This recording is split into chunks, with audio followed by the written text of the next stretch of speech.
एक बार की बात है, गौतम बुद्ध अपने शिष्यों को जिंदगी से जुड़ी अच्छी बुरी चीजों का ज्ञान दे रहे थे।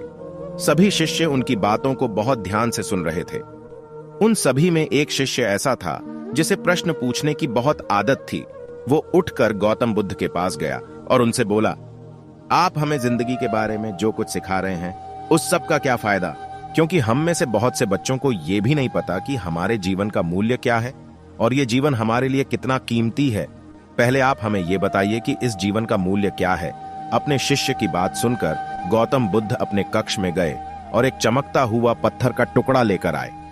वो टुकड़ा उन्होंने अपने शिष्य को दिया और बोले, मैं तुम्हें इस जीवन का मूल्य तब बताऊंगा जब तुम इस पत्थर का सही मूल्य पता लगा कर आओगे। साथ ही ये ध्यान रखना कि तुम्हें यह पत्थर का टुकड़ा किसी को बेचना नहीं है। गौतम बुद्ध की बात मानकर वो शिष्य बाजार की तरफ चला गया। बाजार में सबसे पहले उसकी नजर एक फल बेचने वाले पर पड़ी और उसने वो पत्थर उस फल वाले को दिखाया और बोला, इस पत्थर के बदले आप मुझे कितने फल दे सकते हो? फल वाला बोला, ये पत्थर कुछ खास तो नहीं है, लेकिन फिर भी इसके बदले में तुम्हें 10 केले दे सकता हूं।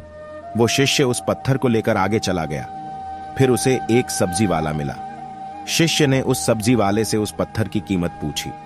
सब्जी वाले ने उस पत्थर को ध्यान से देखा और बोला, इस पत्थर की कीमत के बदले में तुम्हें ज्यादा से ज्यादा एक बोरी भरकर सब्जियां दे सकता हूं। इसके बाद वो शिष्य उस पत्थर को लेकर एक सोने के व्यापारी के पास गया। उस पत्थर की टुकड़े की चमक देखते ही उस सुनार ने उसकी कीमत 100 सोने के सिक्के लगाई।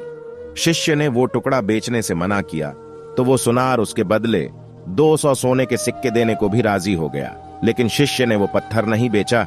इसके बाद वो शिष्य एक हीरों के व्यापारी के पास गया और उनके सामने उसने वो पत्थर के टुकड़े को रख दिया। उस पत्थर को देखते ही हीरों के व्यापारी ने एक साफ कपड़ा बिछाया, उस पत्थर को उसके ऊपर रखा, फिर उसकी परिक्रमा की और हाथ जोड़कर उस पत्थर को कपड़े में लपेटते हुए वो बोला, तुम जिसे मामूली पत्थर समझकर उसकी कीमत पूछ रहे हो, असल में ये एक बेशकीमती रूबी है।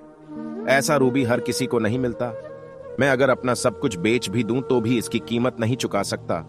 उस व्यापारी की बातें सुनकर वो शिष्य हैरान हो गया। वो दौड़ा दौड़ा सीधा बुद्ध के पास आया और उन्हें उसने जो कुछ भी बाजार में हुआ वो सब बताया। उसकी अचरज भरी बातें सुनकर गौतम बुद्ध बोले, तुम्हारे सवाल का जवाब इस रूबी की कीमत में ही छिपा है।